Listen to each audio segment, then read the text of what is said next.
Hello everybody, NinjaX the Enlightened Gamer here.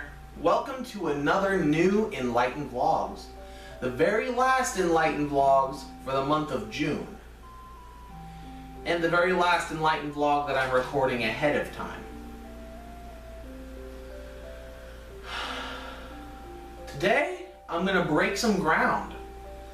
Give birth to a new idea within the gaming community. Something that gamers don't understand or accept because they're not aware of it. Hopefully this will open a renaissance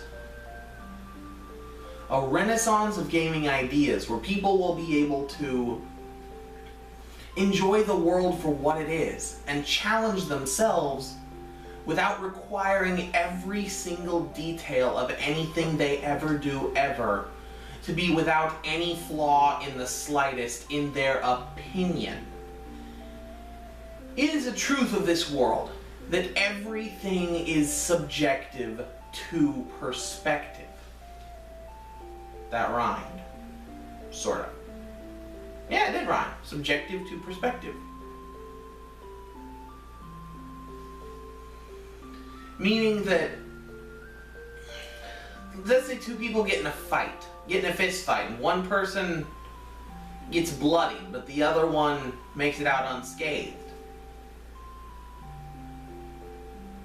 The general public, it would look like the person who got bloodied was the attacker, when in fact it could have been caused by mutual disagreement or mutual aggression, and one might have simply been the better fighter.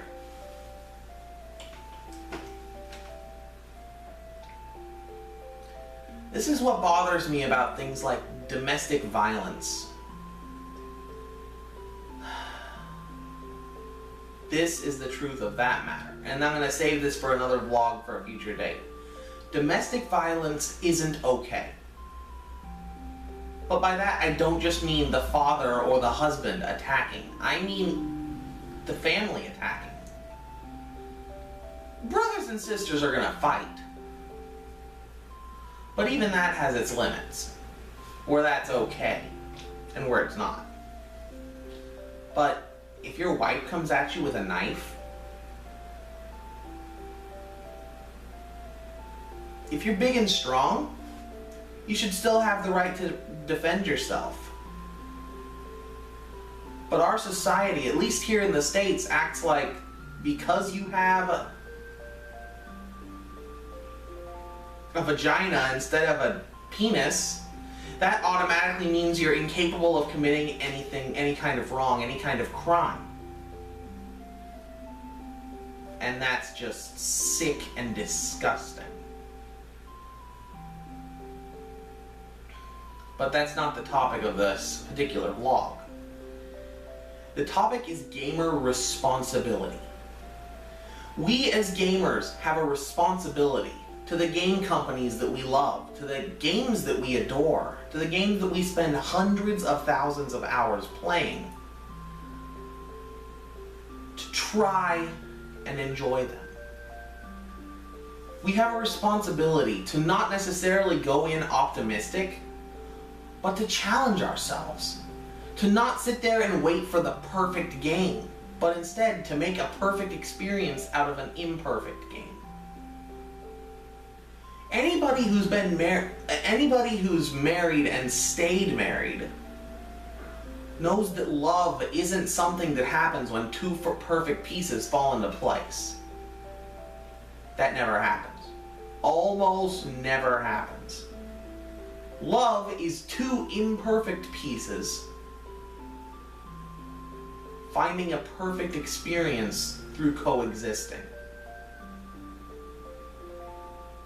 And gaming and gamers is the same. Tiny Tank was a very, very, very, very, very flawed game. I admit there are parts of the game that I enjoyed.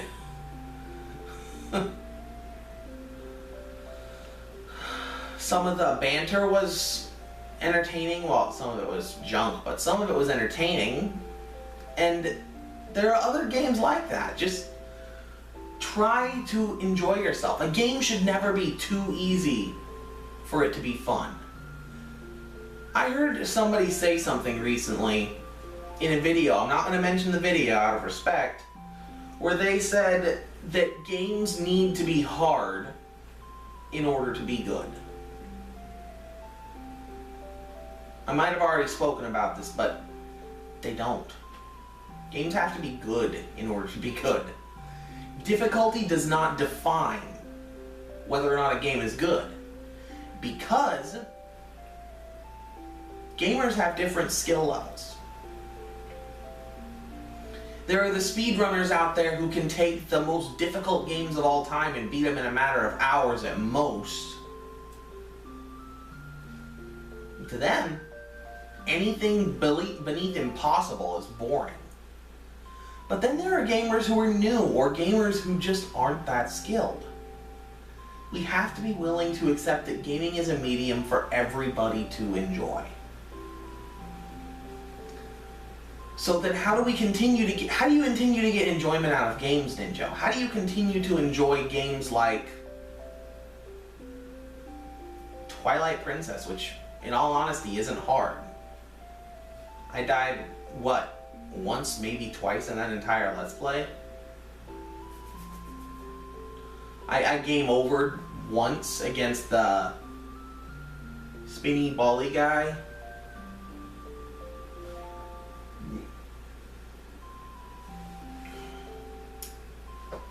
You challenge yourself.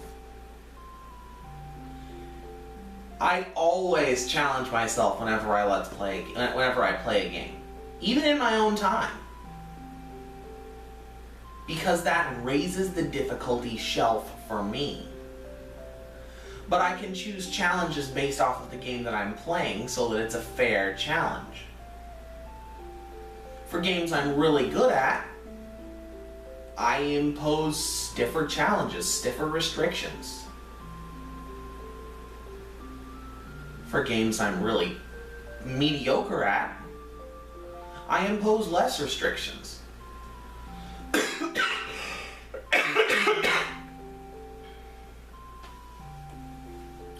The fact of the matter is, it's not the game developer's responsibility to permanently engage the player. It's the player's responsibility to find something to love in the game that they're playing. It's the player's responsibility to challenge themselves. It's the game developer's responsibility to make something worth remembering.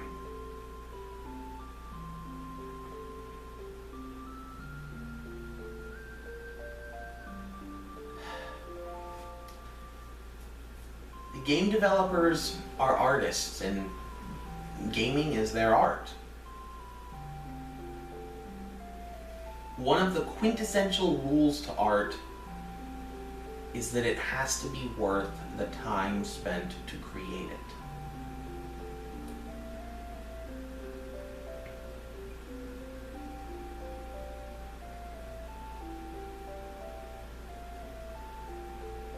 So for games that get pushed back and pushed back and pushed back, the chances of them being art diminishes greatly. And it's actually really, really difficult for a game that gets delayed to meet those expectations that we have for them. Expectations that admittedly about 98% of the time are unfairly high.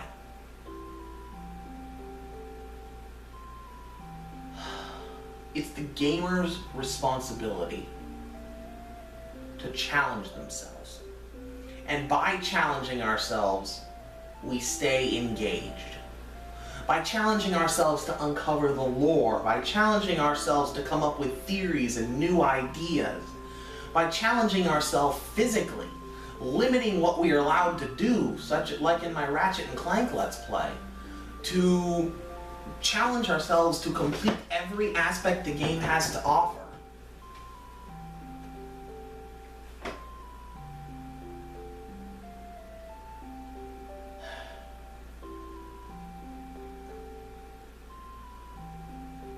And to challenge ourselves to experience new things. Life is all about experiences. That is the most important aspect of life. The experiences that shape your future.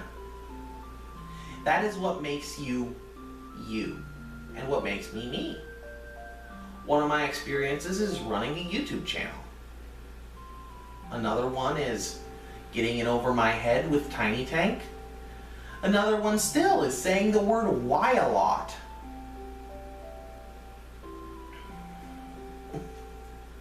As I complain about repeatedly dying, or complain about feeling cheated or shorted in any way.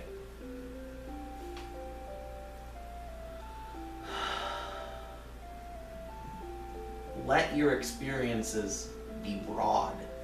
A gamer should never get bored with the games that they play.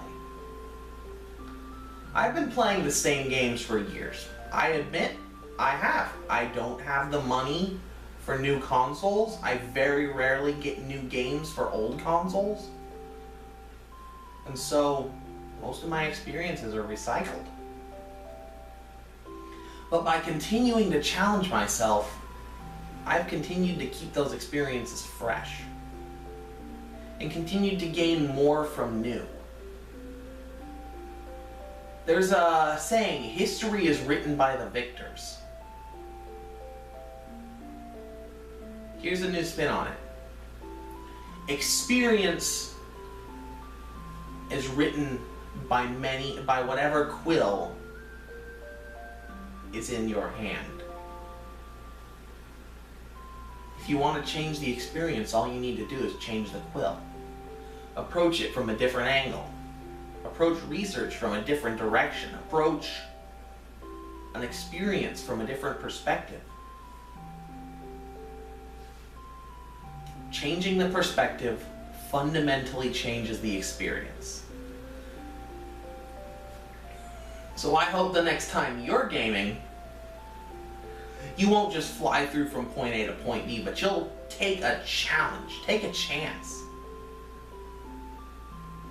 And I hope, as always, that you will stay enlightened.